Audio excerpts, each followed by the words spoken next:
સુરત ગ્રામ્ય એલસીબીની ટીમે બાતમીના આધારે બારડોલીના માણેકપુરા ગામની સીમમાં નેશનલ હાઈવે નંબર 53 પરથી વિદેશી દારૂનો ગેરકાયદેસર જથ્થો વહન કરી લઈ જતા બુટલેગરનો કિમિયો ઉજાગર કરી કરોડોનો દારૂ સહિતનો મુદ્દામાલ કબજે કરી એકની ધરપકડ કરી.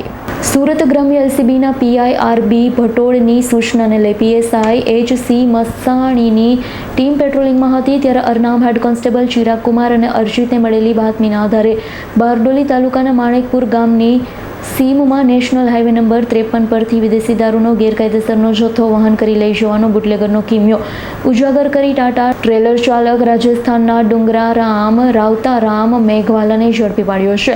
ટ્રેલરની ઝડપી લેતા તેમાંથી 1,03,74,000નો વિદેશી દારૂનો જથ્થો મળી આવ્યો. પોલીસે દારૂનો જથ્થો, ટ્રેલર, મોબાઈલ, રોકડા રૂપિયા સહિત 1,38,99,000થી વધુની મત્તા કબજે કરી.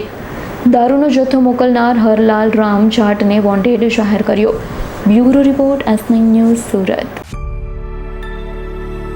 અમારી તમામ માહિતીથી અપડેટ રહેવા માટે જોડાયેલા રહો S9 ન્યૂઝ સાથે.